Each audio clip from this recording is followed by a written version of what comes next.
So guys, so let's take a look at the math problem on the board. This is from GCSE, as you can see. So I actually screenshot this particular question from the past question. This is from November 2022, GCSE Higher Tier Paper 3. This is with the use of calculator. Okay, I really don't know why students should be scared of mathematics. It is actually very simple, to be honest with you. To be very, very honest with you, you just need to be consistent.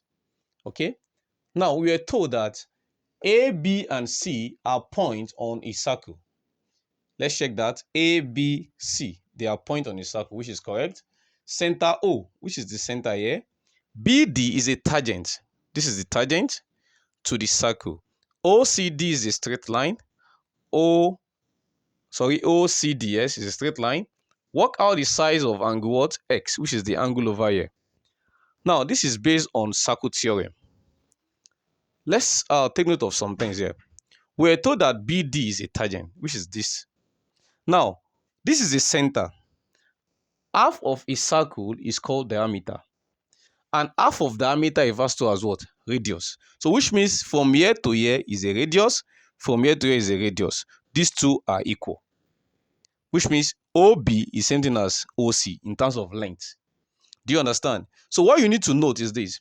According to one of the theorem of circle, when you have a tangent and a radius meet at a particular point, they are said to be perpendicular, which means 90 what?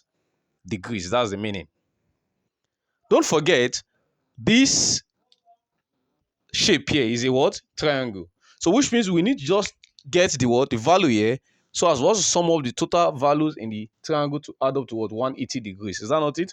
So our target now is to find the angle here. How do we find the angle over there?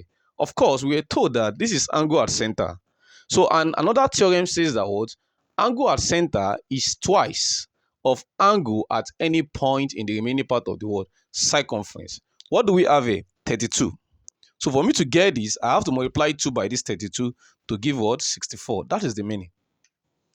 So you can see we can sum up these angles together now, then equals to what? 180 degrees. So I will have 64 plus 90 plus x equals to 180 degrees. The reason is sum of angles in a what? Triangle.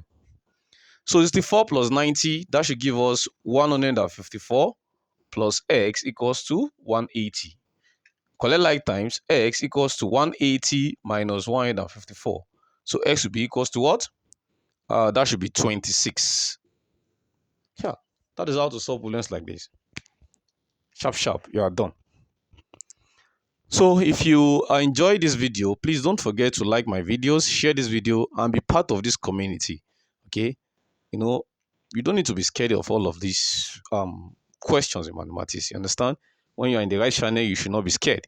So one of the right channel is for you to what? Subscribe to my channel, Sunky Maths Academy, Sunky STEM Academy for physics and chemistry.